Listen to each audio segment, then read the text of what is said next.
3ក្រាបនេះទឹមហាត់ប្រាន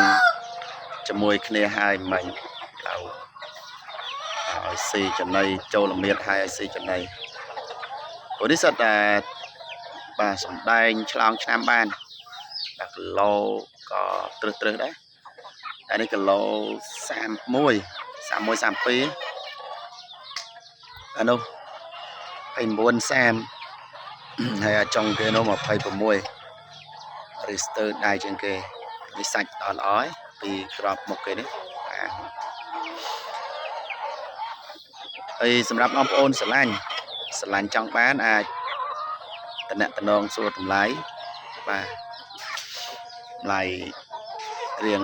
ធូដែរទេបាទរៀងក្រាលដែរនេះភាសានេះដូមរោម